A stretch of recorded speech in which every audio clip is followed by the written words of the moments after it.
Hello everyone, my name is Damien and you're listening to LanguageCaster.com's Football Language Podcast, the podcast for everyone who wants to improve their football language and of course who loves the beautiful game of football. Now, I'm based in a cold and wet London. We are definitely in winter now, and it is the day after the last set of group stage matches from this season's Champions League. And on this short podcast, I'll be looking back at some language from these games in our review of the good and the bad.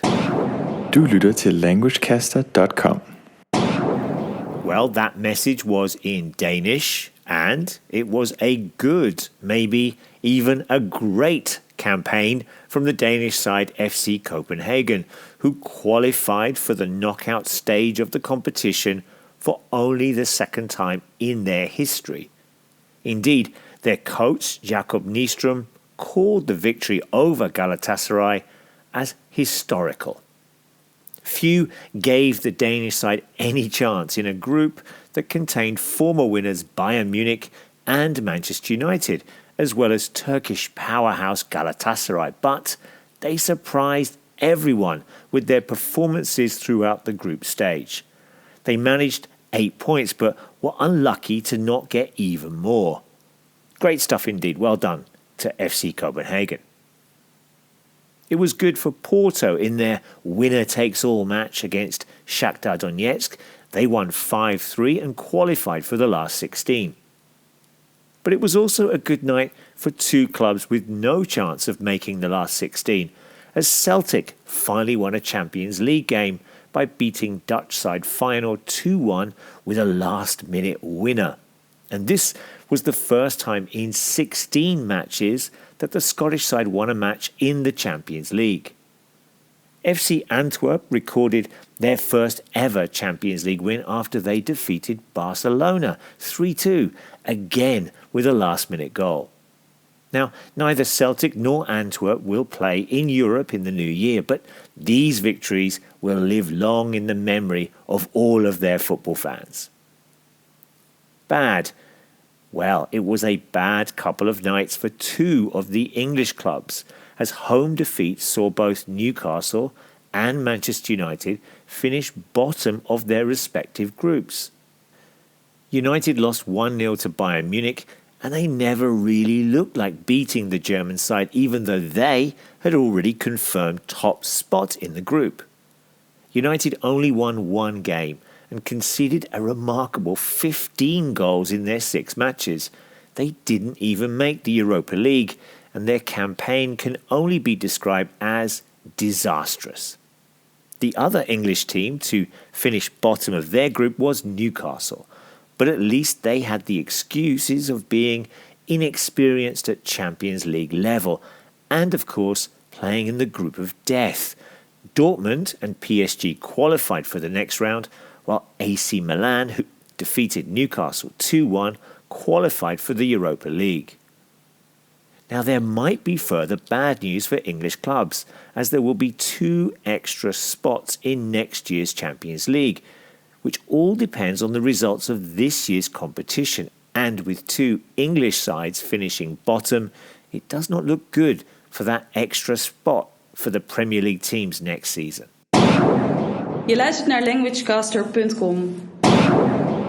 Yep, that message was in Dutch. Well done to PSV, who qualified for the last 16.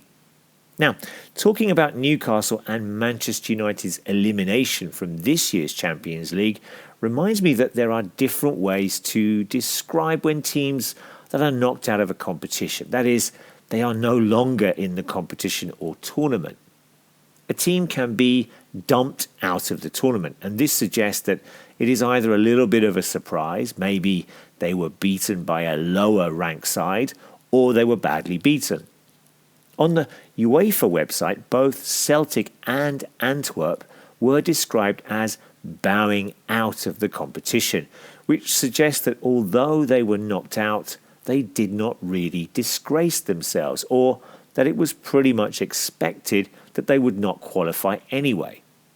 On the other hand, both Newcastle and especially Manchester United were seen to crash out of the competition, which suggests that they underachieved or performed really badly. Vous écoutez languagecaster.com. Yes, you are listening to languagecaster.com, and that message was in French. Remember that here at LanguageCaster you can find out more about some of the words and phrases that we have already discussed on the show, along with hundreds more football language expressions by checking out our football language glossary.